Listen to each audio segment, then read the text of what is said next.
Be ready. 5 seconds. Start.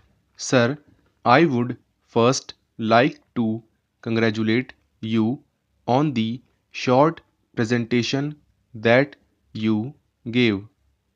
Some of the pieces were extremely powerful and they go home very hard. It just shows what one can do if one puts one's energies into a particular direction, the right direction.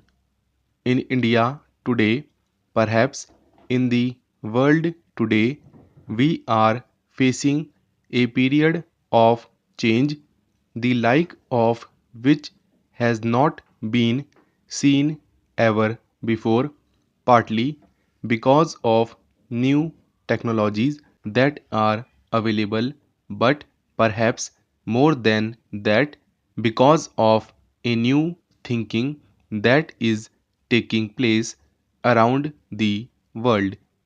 We are, for the first time, coming out of a mindset which really belongs to past centuries, a mindset which looks at human beings or the world divided up into boxes, into groups, like you just said, of Hindus, Muslims, Sikhs, Christians, and perhaps beyond that into nations, into ethnic groups, into regions.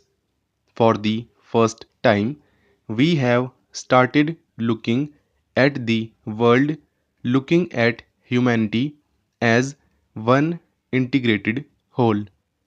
We have started realizing that survival does not depend on any one group surviving, it depends on the survival of the whole of humanity. India has played a major role in bringing about this change in thinking.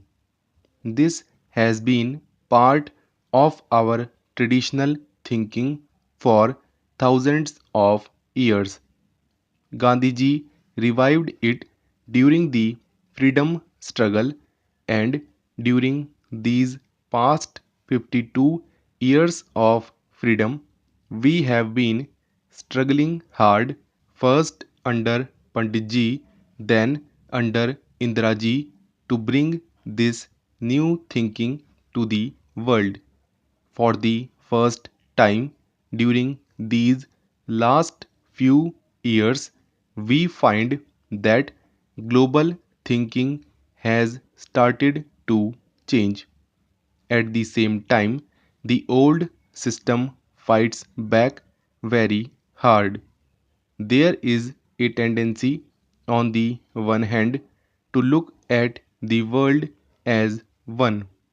There is an equal attempt to keep the old systems continuing with change only projection, presentation, or perception for the benefit of few.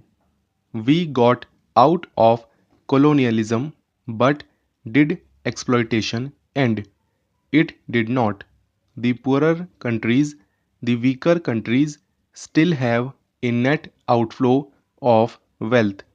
The next phase seems to be getting into economic groups, which in a sense is no different. It just a different form of exploitation. So we have to fight that as well. India has given the lead during the last 4 or 5 decades, and India will have to give the lead in the coming years. But to give the lead, we need to do certain things at home. We need to be strong and clear in our minds about where we want to go.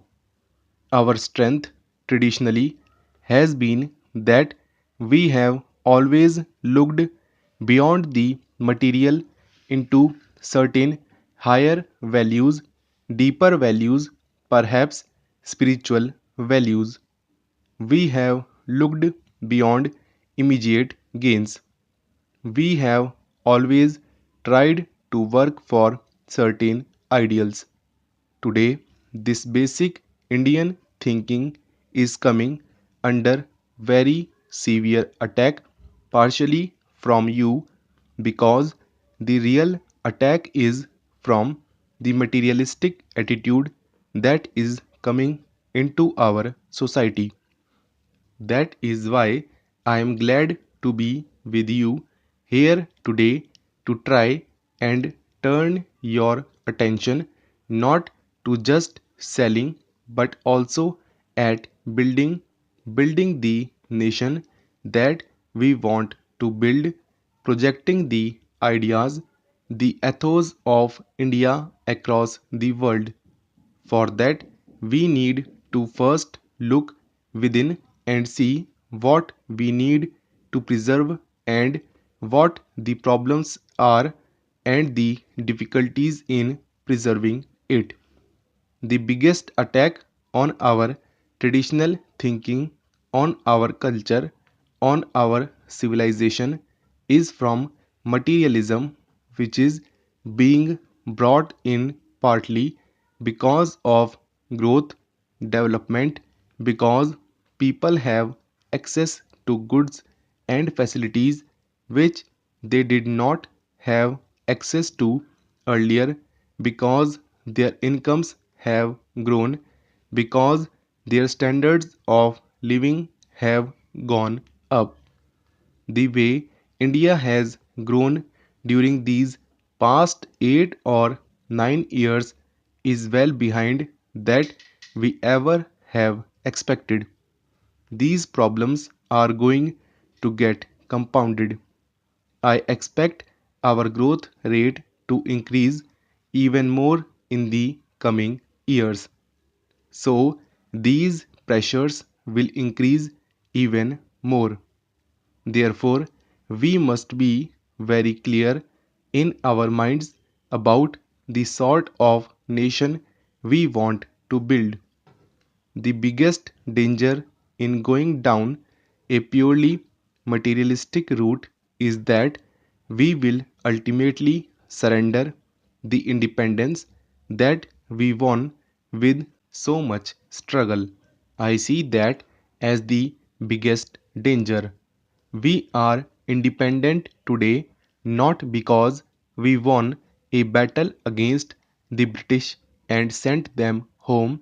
We are independent today because we have followed certain policies, because we have followed a certain ideology, because at every step that we have taken, we have kept in mind the point that the independence that we won could also be lost very quickly.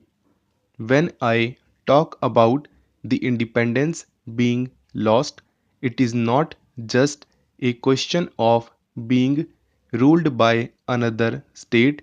That is perhaps not the way it happens now at the end of the 20th century. It happens in much subtler ways today. Flexibility in decision making is limited, options are cut, and ultimately you go by a feeling of righteousness.